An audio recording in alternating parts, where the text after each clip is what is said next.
2시간 전에 마감한 트레이더가 생생하게 전하는 글로벌 마켓 리뷰 델타1입니다. 아, 정말 코스피는 힘이 너무 없네요. 그런데 오늘 마감한 나스닥도 그러했습니다. 다우는 신고가를 계속 갱신해가고 유럽도 독일 중심으로 신고가를 갱신해가고 있지만 나스닥은 정말 징글징글하게 눌렸는데요. 그나마 미국 10년 국채 입찰은 우려와는 달리 별일 없이 끝났습니다. 문제는 우리 시장인데 과연 오늘은 반등할지 그리고 만기일인데 어떻게 대응해야 될지 알아보겠습니다. 먼저 아시아 세션부터 갑니다. 화요일에 나스닥이 무려 3% 넘는 반등을 했음에도 불구하고 코스피는 갭상승 폭이 2%였죠. 게다가 전일 이 마감 때 베이시스를 눌러놨던 걸 감안하면 실제로 갭상승한 폭은 1.6%밖에 되질 않아요.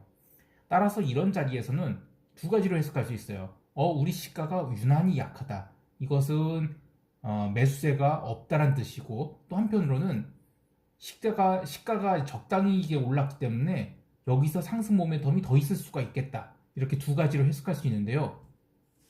안타깝게도 오늘은 첫 번째였네요. 그래서 어쨌든 이런 자리에서는 바로 매도를 한 건 아니에요. 장 초반에 이 조정을 주면 매수를 하는 게 사실 정석입니다. 그러나 어쨌든 시가가 약하기 때문에 조정이 나올 수 있다라고 생각을 해야 되는데요. 딱 5분만 보면 되거든요. 장 시작하고 나서요. 그러면 이제 바로 분위기를 파악할 수가 있습니다. 그런데 외국인이 현물을 막 끌어당기고 선물도 막 끌어당기고 그래야 되는데 전혀 그러지 못했어요.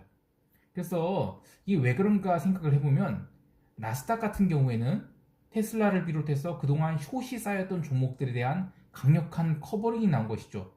그래서 원래 우리 시장에서도 오늘은 시클리컬 업종이 좀 약보합 정도로 눌리거나 좀 쉬거나 한 상태에서 반도체 또는 테크 이런 거 또는 2차전지 이런 하여튼 눌렸던 것들이 오늘 폭등해야 돼요. 그게 정상인 상황입니다. 왜냐하면 그런 폭등은 외국인들이 숏을 걷어내면서 나타나는 것이거든요.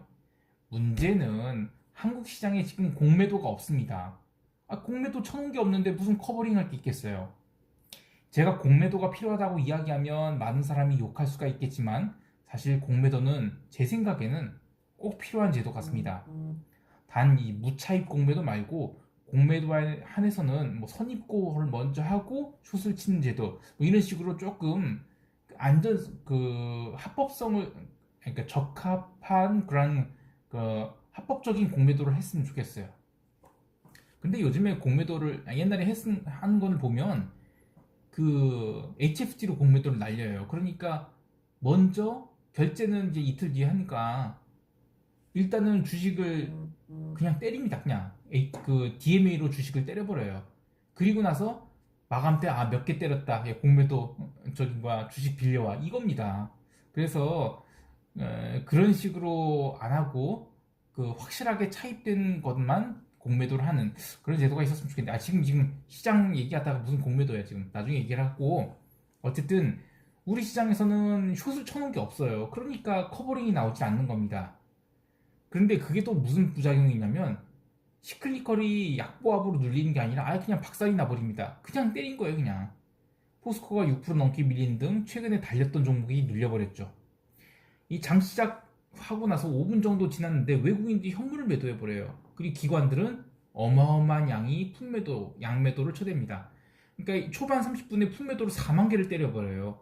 그러면서 콜은 시간당 5천 개씩 때리기 시작합니다. 사실 초반 30분에 4만 개 품매도가 나오잖아요. 그러면 웬만해서는 하락 안 나온다라는 생각을 해야 돼요. 그런데 현물이 너무 약하다 보니까 시장이 좀처럼 살아나지 못했죠.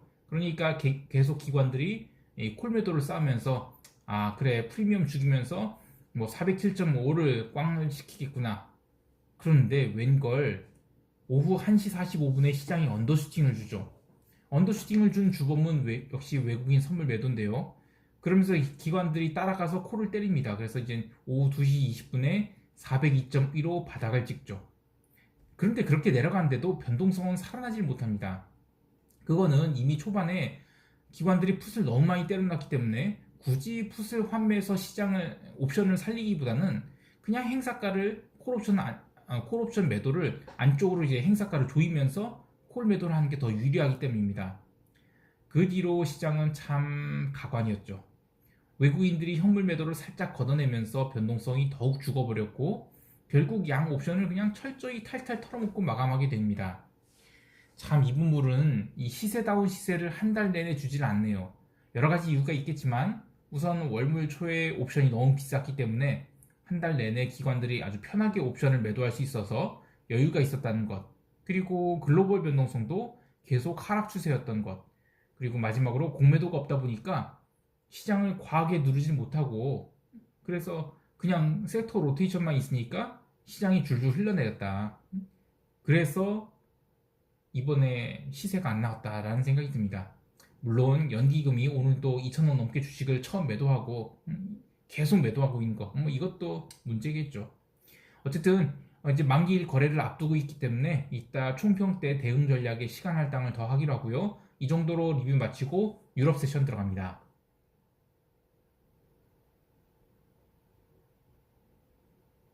유럽은 오늘도 변동성을 죽였어요.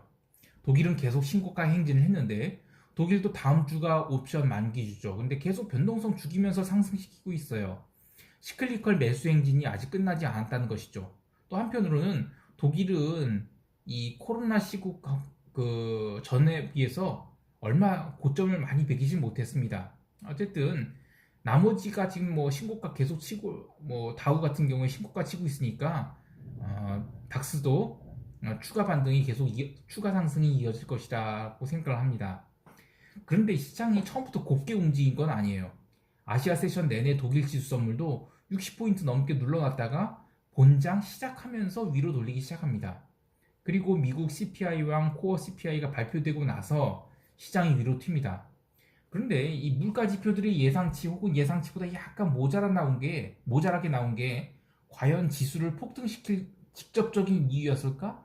그건 아니에요. 그러니까 CPI 때문에 직접 올랐다기보다는 그냥 원래 시장을 올리려고 했어요. 그런데 물가 상승, 그리고 금리 상승에 대한 우려가 있던 상황에서 CPI가 좀 진정되게 나왔으니까 안도해도 되겠다 하면서 랠리가 나온 겁니다.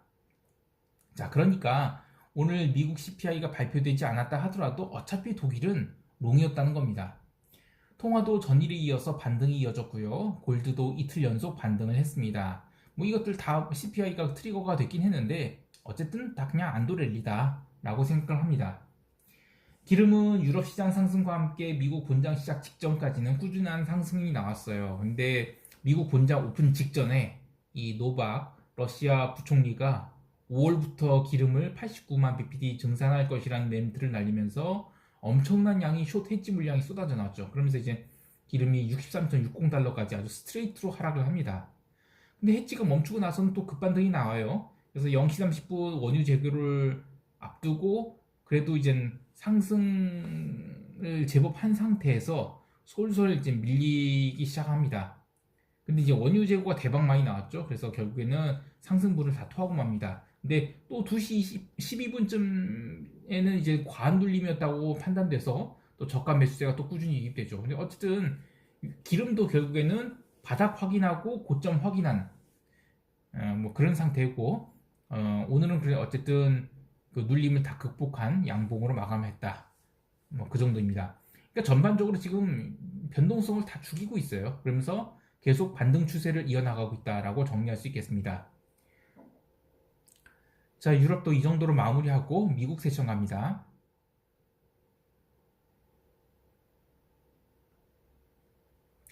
미국은 참 안 걸리는 시장이었죠. 우선 장 시작 전에 유럽 시장 상승과 함께 이미 나스닥이 1.6%가량 상승을 해서 12,993포인트를 찍었는데요.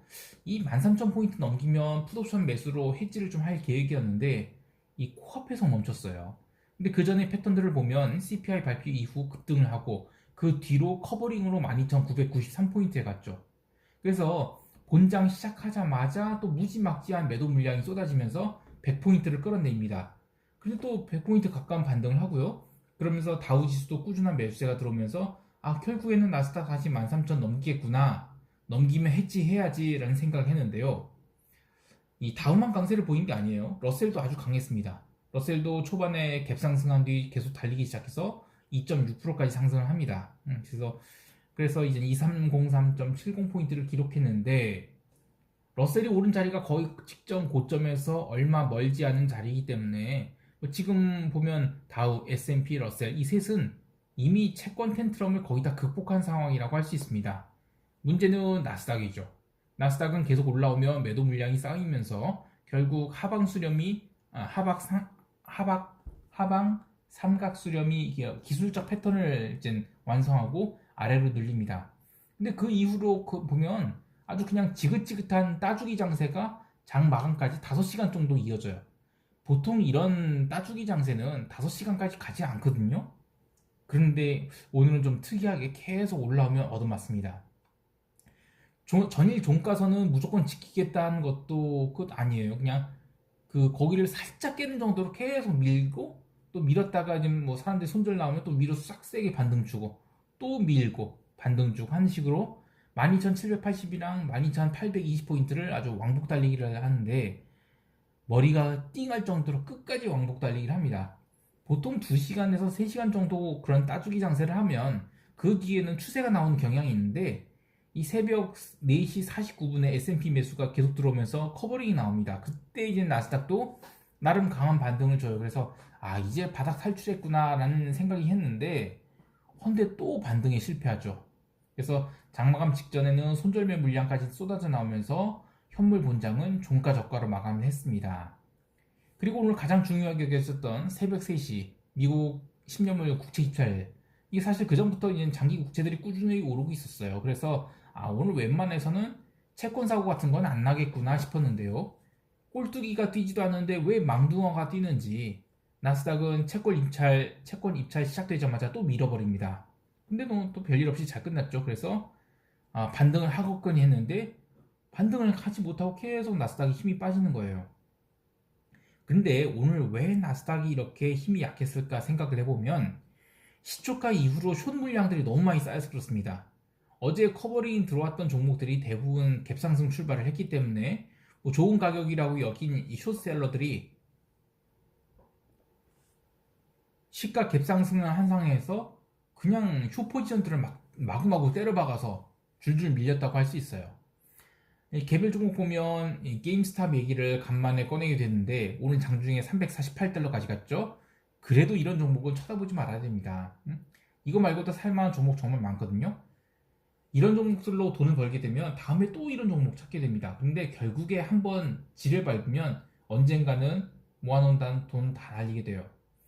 대부분이 테크 섹터 종목들이 갭상승을 했는데 이후에 다 밀린 모양새라서 나스닥의 롱 포지션을 유지한다는 게 사실 조금 껄끄러졌습니다. 일봉상 윗꼬리 음봉 도치가 나왔는데 주봉 완성일이 이제 이틀 남은 셈이죠. 그래서 가장 이상적인 시나리오를 짠다 하더라도 뭐 기껏해야 13,000포인트 회복 이 정도가 되고 있고요. 만약 회복하지 못한다면 다음 주도 영 피곤한 한 주가 될 것 같아요. 그나마 안심인 부분은 어쨌든 나머지 지수들은 신고가를 넘겼거나 목전에 두고 있기 때문에 시장 분위기 자체는 그렇게 나쁘진 않다라고 할 수 있겠습니다. 그러면 시간은 롱돌이 편이죠. 자, 여기까지 하고 시장 총평하면서 코스피 만기일 대응 전략 이야기하겠습니다.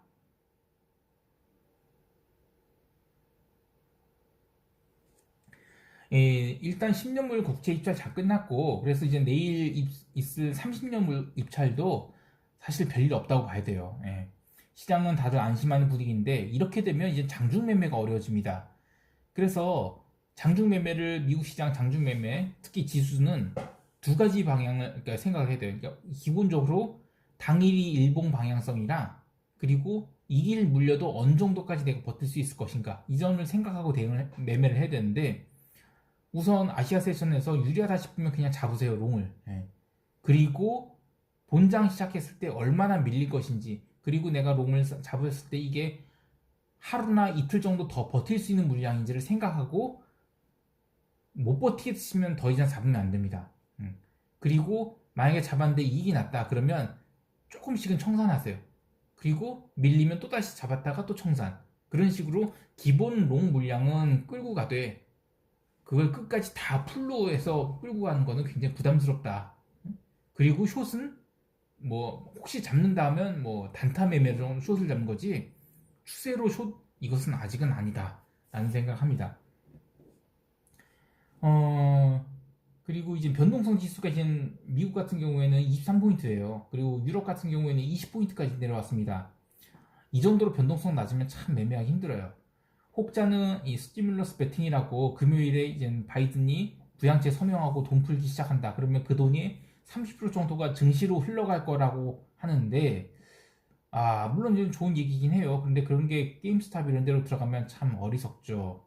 부디 그러지 않았으면 좋겠고, 어쨌든 지수 시장으로 들어와야 되는데, 그러니까 나스닥이나 다우 이런 데로 들어와야 되는데, 그렇다고 해서 지수가 마구 오를 것이냐? 그건 또 아닌 것 같아요. 그래서 저는 개별 종목에 또 이렇게 하방 경직을 제공한다? 그 정도로 봐야지, 막, 이렇게 시장이 막 폭등하거나 그럴 것 같지는 않습니다. 참, 이거 시장 대응이 점점 어려워집니다. 자, 코스피 같은 경우에는 전일 야간 옵션이 콜옵션 중심으로 상승하긴 했어요. 근데 어쨌든 이 계속 3,000포인트에 대한 매물 부담이 엄청난 상황이죠. 그래서 이번 물은 그냥 끝까지 양매도일 가능성이 높아요. 그래서 굳이 인버스 사고 뭐 양매 뭐 그럴 거 없이 양매도 포지션으로 시장을 쪼여나가는 게 좋고요. 그 아직 정신 못 차리는 이제 외과 옵션들 먼저 패들어가서 조심스럽게 상방 포지션 취하는 것, 이게 가장 이상적인 시나리오가 되겠습니다. 그리고 장 시작하고 나서 한 3분 정도만 보세요. 그런데 기관들이 콜매도 품매도를 이제 쫙 싸들어간다. 한 3분 동안에 한 1,500계약 이상 싸가왔잖아요. 그러면 우리도 같이 따라 들어가자 하면서 같이 양매도 쌓는 게 좋고요. 굳이 아침부터 뭐 롱이니 숏이니 방향성 잡지 않는 것이 좋겠습니다. 자, 오늘은 만기일인데 부디 성공 투자하시고요. 투자는 오늘만 한 게 아니죠. 내일도 모레도 계속돼야 되기 때문에 지나친 에너지를 쏟지 않으시길 바라겠습니다. 자, 이상 델타원이었습니다. 감사합니다.